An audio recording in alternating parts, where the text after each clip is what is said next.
یہ یقین حضرت ابو بکر صدیق رضی اللہ تعالیٰ عنہ کے اندر موجود تھا.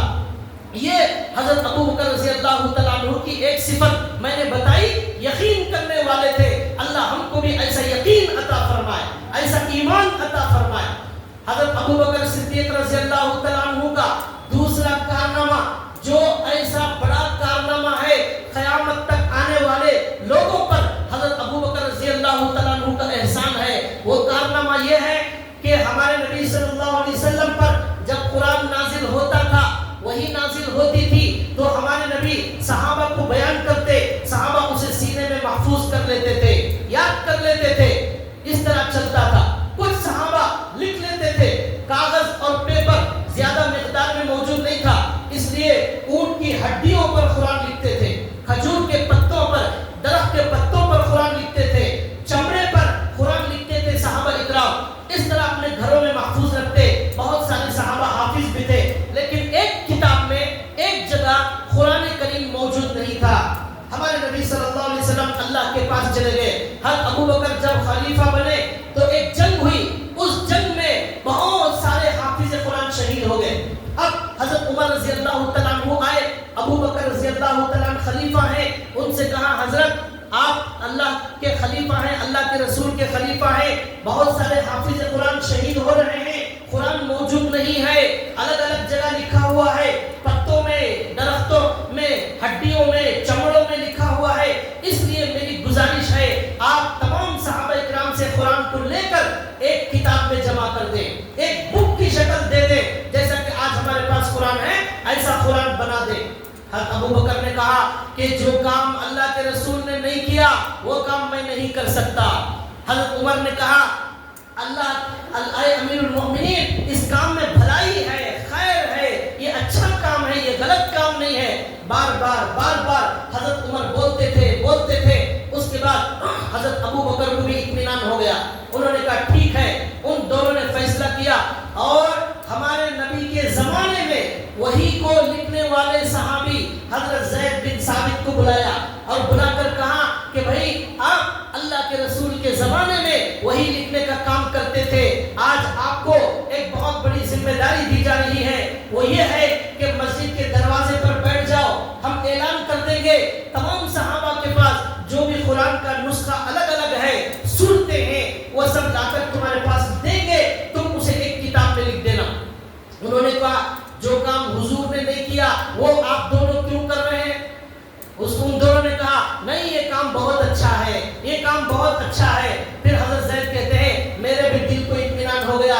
پھر میں نے جو ہے اللہ سے دعا کی اور کہا کہ ان دونوں نے اتنی بڑی ذمہ داری مجھے دی، اگر پہاڑ کو ہٹانے کی ذمہ داری دے دیتے وہ بھی آسان تھی، لیکن قرآن کو جمع کرنے کی ذمہ داری بہت بڑی ذمہ داری تھی. اب یہ فیصلہ ہوا کہ حضرت ابو بکر بھی حافظ قرآن، حضرت عمر بھی حافظ قرآن، حضرت زید بن ثابت بھی حافظ قرآن. اب یہ تینوں جو ہے تیار ہو گئے. اعلان کر دیا جس کے پاس بھی قرآن کا جو حصہ ہے، جنہوں نے حضور سے سنا ہے، جنہوں نے حضور کے پاس بیٹھ کر لکھا ہے، یاد کیا ہے، وہ لے کر آؤ اور یہاں پر لکھاؤ. اور قانون یہ ہے کہ آپ نے حضور سے سنا ہے، یہ قرآن دیتے وقت اور دو گواہوں کا ہونا ضروری ہے. دو گواہوں کی موجودگی میں آپ کو قرآن یہاں پر سنانا پڑے گا اور لکھا ہوا قرآن دینا پڑے گا. ایک آدمی کی گواہی سے ہم قرآن قبول نہیں کریں گے. چنانچہ صحابہ اکرام میں اعلان ہو گیا. اب وہ صحابی ایک سورہ لے کر آتے جاتے، ایک دو صحابہ کو پوچھتے، انہوں نے بھی کہتے ہاں میں نے بھی یہ سورہ سنا ہے، وہ کہتے میں نے بھی سنا ہے. اب یہ دو گواہوں کی موجودگی میں قرآن آتا. اس طرح قرآن کریم لکھتے جمع کرتے خود زید بن حارثہ کو بھی یہ قرآن یاد تھا، حضرت عمر کو بھی یاد تھا. پھر بھی اطمینان کے لیے دو گواہوں کی موجودگی میں قرآن جمع کرنے کا کام شروع کر دیا گیا. اب ایک واقعہ اس میں ایسا ہو گیا کہ ایک صحابی آئے. وہ صحابی آ کر انہوں نے کچھ آیتیں پیش کی تو حضرت زید بن حارث نے کہا اور ایک گواہ لے کر آؤ. گواہ نہیں ہے تو انہوں نے کہا کہ میرے پاس کوئی گواہی نہیں ہے.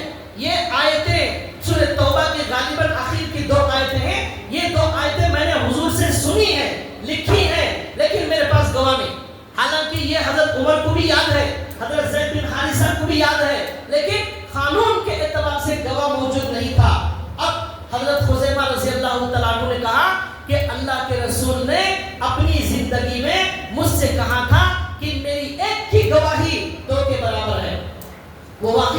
یاد نہیں؟ انہوں نے کہا کیا واقعہ؟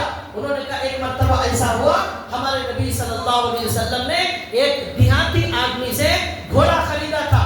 اب وہ جو گھوڑا بیچنے والا تھا وہ حضور کے ساتھ لڑنے جھگڑنے لگا اور کہنے لگا میں نے آپ کو گھوڑا نہیں بیچا ہے. حضور نے کہا میں نے گھوڑا خریدا ہے. یہ ہونے لگی بات چیت. تو اب وہ گھوڑے والے نے کہا حضور سے کہ آپ کے پاس گواہ کون ہے؟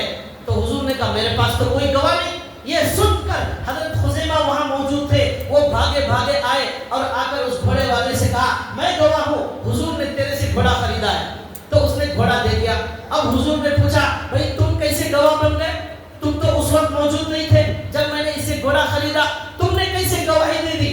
تو انہوں نے کہا یا رسول اللہ آپ کی زبان پر بھروسہ کر کے میں نے جنت کو مان لیا ہے، میں نے جہنم کو مان لیا ہے، میں نے اللہ کو مان لیا ہے، میں نے قبر کے عذاب کو مان لیا ہے، برزخ کو مان لیا ہے، ایک اللہ کو مان لیا ہے. تو یہ گھوڑے کی بات تو چھوٹی بات ہے، آپ یہاں جھوٹ کیوں بولیں گے؟ اس لیے میں موجود نہیں تھا لیکن پھر بھی میں نے گواہی دی آپ سچے ہیں. تو حضور نے اس دن کہا آج کے بعد سے خزیمہ کی ایک کی گواہی دو کے برابر، ایک کی گواہی دو کے برابر. انہوں نے کہا یہ قرآن کی 2 آیتیں لے لیجئے، مجھے اور ایک گواہ کی ضرورت نہیں، حضور نے سرٹیفکیٹ دیا ہے میری ایک کی گواہی 2 کے برابر. چنانچہ ان کے پاس سے بھی 2 آیتیں لے کر قرآن کریم کو جمع کرنا شروع کر دیا گیا. اس طرح قرآن کریم ایک جگہ جمع کرنے کا یہ پورا کام ہوا. اس طرح یہ قرآن مکمل ہو گیا. اس کا نام اس وقت رکھا گیا مصحف، یہ نام اس کا رکھا گیا قرآن کا. تو بھائیو یہ بتانا ہے حضرت ابو بکر صدیق رضی اللہ تعالیٰ عنہ کا یہ بہت بڑا کارنامہ ہے. یہ پوری امت پر ایک احسان کیا، قرآن کریم کو جمع کرنے کا کام کیا. اللہ ساری امت کی طرف سے حضرت ابو بکر کو جزائے خیر عطا فرمائے. یہ بتانے کا مقصد یہ ہے کہ صحابہ کی عظمت، صحابہ کی محبت ہمارے دل میں بڑھتی چلی جائے، ان کے کارناموں کو ہم قبول کریں، ان سے محبت کریں. یہ ایمان کا تقاضا ہے. یہ حضرت ابو بکر کا دوسرا کارنامہ. تیسرا کارنامہ حضرت ابو بکر صدیق رضی اللہ تعالیٰ عنہ کا یہ ہے کہ حضرت ابو بکر کے زمانے میں، ہمارے نبی کے زمانے میں آخر میں ایک جھوٹا نبی پیدا ہو گیا. جھوٹا نبی، اس کا نام تھا مسیلمہ کذاب. مسیلمہ تو اس کا نام تھا. اس نے یہ کر دیا اعلان کہ جیسے محمد صلی اللہ علیہ وسلم مدینے میں نبی ہے، میں بھی اپنے علاقے میں نبی ہوں. یہ اس نے نبی کا اعلان کر دیا. حضور کو اس نے خط لکھا کہ آدھی جو ہے دنیا کے آپ نبی بن جائے، آدھا مجھے نبی بنا دیجیے. حضور نے کہا تو جھوٹا نبی ہے اور میں سچا نبی ہوں، یہاں کوئی تقسیم نہیں ہو سکتی. میں آخری نبی ہوں، میرے بعد کوئی نبی آنے والا نہیں ہے. حضور کے بعد اس کے جو جھوٹے نبی کے ماننے والے تھے وہ دن بدن بڑھتے چلے گئے، دن بدن ان میں اضافہ ہونے لگا. یہاں تک کہ 40 سے 50 ہزار لوگوں نے اس جھوٹے نبی پر ایمان لایا. آج دنیا میں بیوقوفوں کی کوئی کمی نہیں ہے. کوئی بھی آدمی کچھ بھی گمراہ فرقے ہونے کا اعلان کر دے، وہ گمراہ فرقے کے پیچھے ہزاروں لوگ چلے جائیں گے. آج بھی ایسا ہو رہا ہے. لوگ یہ نہیں دیکھتے قرآن کیا کہہ رہا ہے، حدیث کیا کہہ رہی ہے، صحابہ کا کیا معمول ہے. یہ چھوڑیں گے، یہ گمراہ فرقے ہمیں گمراہ کر دیں گے.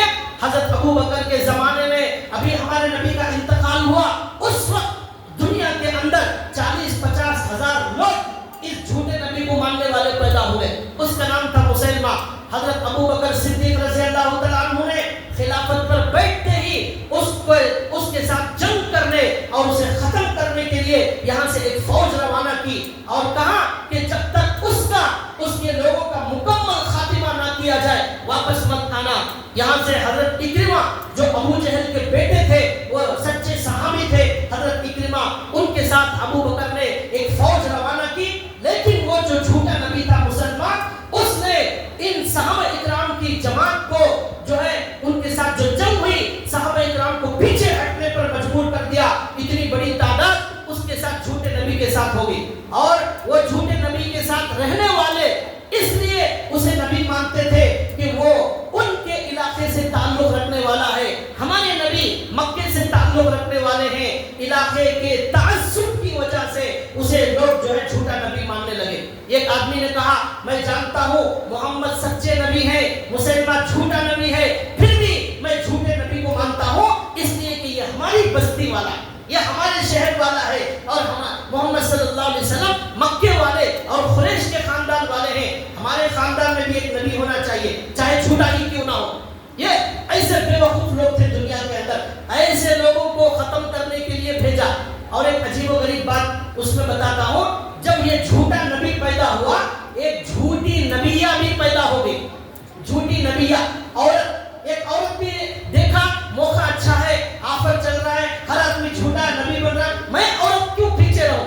عورت کو شوق ہے آج ہر جگہ مرد سے آگے بڑھنا، مرد کے برابر رہنا، مرد جو کام کریں گے ہم بھی وہ کرنا، مرد ڈاکٹر ہم بھی ڈاکٹر، مرد وکیل ہم بھی وکیل، مرد ڈرائیور ہم بھی ڈرائیور، ہر جگہ مردوں کا مقابلہ۔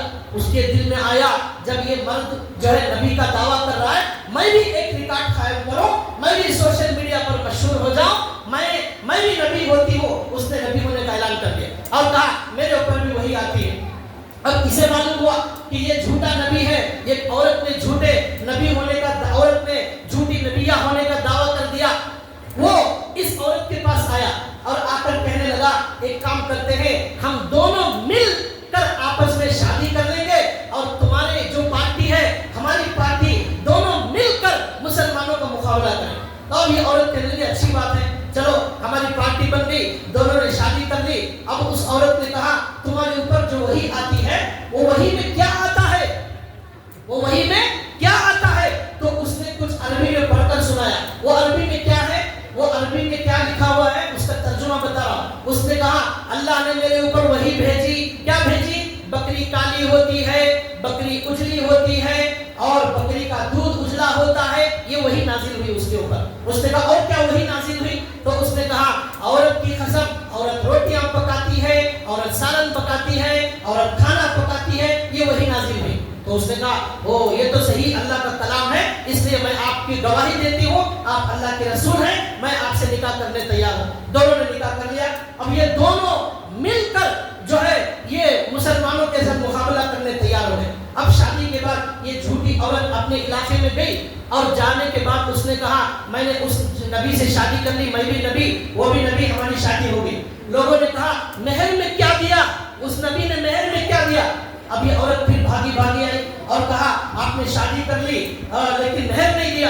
تو اس نے کہا ایک کام کرو، آپ کی قوم میں جا کر اعلان کرو کہ فجر اور عشاء کی 2 نمازیں میں آپ کو معاف کر دیتا ہوں، آپ پر اور آپ کی قوم پر فجر اور عشاء کی نماز معاف، یہی مہر ہے۔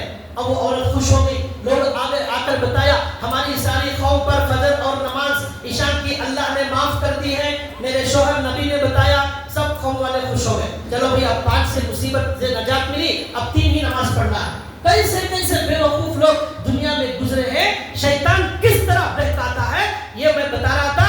حضرت ابوبکر صدیق نے حضرت اکرمہ کو بھیجا، وہ اکرمہ کی لشکر کو پیچھے بھاگنے پر مجبور کر دیا اس مسیلمہ کذاب نے۔ اس کے بعد حضرت ابوبکر نے حضرت خالد بن ولید کو بلایا اور کہا یہ کام اللہ کی تلوار ہی کرنے والی ہے۔ ہمارے نبی نے کہا خالد بن ولید اللہ کی تلواروں میں سے ایک تلوار ہے، اس کو کوئی ہرا نہیں سکتا۔ اے خالد جاؤ، یہ تلوار تمہاری اس وقت تک نیام میں نہیں آنا چاہیے جب تک اس جھوٹے نبی کا سر تن سے جدا نہ ہو جائے، یہ جب تک اسے خون میں لپٹ نہ کر دو تم واپس مت آنا۔ خالد بن ولید اٹھے اور فوج کو لے کر گئے اس سے جنگ کرنے کے لیے، اور وہاں پر جنگ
صحابہ اندر گئے. اس کے بعد جنگ شروع ہوئی اور اتنی خطرناک جنگ ہوئی. اسی باغ کے اندر صحابہ اکرام نے 7,000 لوگوں کو جہنم میں پہنچا دیا. 7,000 لوگ کو ختم کر دیا صحابہ نے, اور 7,000 لوگ زخمی ہو گئے, 7,000 لوگ مر گئے. اور حضرت وحشی جنہوں نے حضرت حمزہ کو شہید کیا تھا, اس وقت وہ مسلمان ہو گئے تھے. انہوں نے جا کر مسلمہ کذاب جو جھوٹا نبی تھا اس کو تیر مار کر ختم کر دیا اور کہا میں نے اسلام کے ایک بہت بڑے مسلمان حضرت حمزہ کو قتل کیا تھا, شہید کیا تھا, اس کے بدلے میں ایک بہت برے انسان جھوٹے نبی کو میں نے قتل کر کے اس کا کفارہ برابر کر دیا. یہ وہ جنگ ہوئی, وہ جو برا بن عازب دبلے پتلے صحابی جن کو اندر پھینکا گیا تھا, جب جنگ ختم ہوئی ان کے بدن پر سر سے ناخن تک 80 جگہ تلواروں کے وار لگے ہوئے تھے, پورا بدن کٹ چکا تھا. ایسے صحابہ بہادر تھے, ان کی ایمانی طاقت, ان کی روحانی طاقت ایسی مضبوط تھی. یہ روحانی طاقت کیسے پیدا ہوتی ہے؟ یہ نماز سے پیدا ہوتی ہے, یہ اللہ کے ذکر سے پیدا ہوتی ہے, یہ قرآن پر یقین سے پیدا ہوتی ہے, یہ بادام کھانے سے پیدا نہیں ہوتی, یہ اللہ پر جو ہے یقین سے پیدا ہوتی ہے, موت کا ڈر دل سے نکالنے سے پیدا ہوتی ہے, جنت پر یقین کرنے سے پیدا ہوتی ہے, دنیا کی محبت نکالنے سے پیدا ہوتی ہے. یہ ایمانی طاقت صحابہ کرام کے اندر موجود تھی, اس لیے ہم صحابہ سے محبت کرتے ہیں. تو بتانا ہے بھائیوں, یہ جھوٹے نبی کا جس سے جو دنیا کو گمراہ کر رہا تھا اس کو ختم کرنے کا کام حضرت ابوبکر صدیق نے انجام دیا. یہ ہمارے صحابی حضرت ابوبکر کا بہت بڑا عظیم کارنامہ ہے. آخر میں 1 منٹ میں ان کا ایک کارنامہ بتا کر بات ختم کرتا ہوں. حضرت ابوبکر کے انتقال کا وقت قریب آ گیا اور ان کو پہلے زہر دیا گیا تھا, اس کی وجہ سے وفات کا وقت قریب آ گیا, اور انہوں نے حضرت عثمان اور حضرت عبد الرحمن بن عوف کو بلایا اور مشورہ کیا کہ میرے بعد میں خلیفہ کسے بناؤں. اور حضرت ابوبکر نے کہا میرا دل چاہتا ہے میرے بعد میں حضرت عمر کو خلیفہ بنانا چاہتا ہوں. تو حضرت عثمان نے, عبد الرحمن بن عوف نے کہا حضرت عمر بڑے سخت ہیں.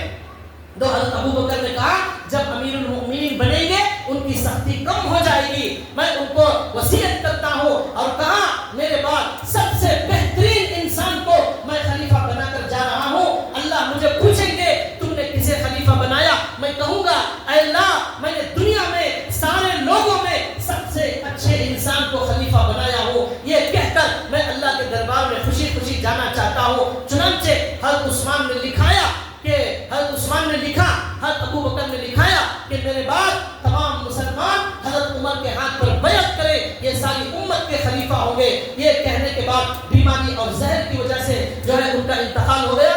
لوگوں نے, بعض صحابہ نے کہا کہ حضرت ابوبکر نے حضرت عمر کو جو خلیفہ بنایا یہ بہت بڑی فراست کا, عقل مندی کا کام کیا, امت پر بہت بڑا احسان کیا.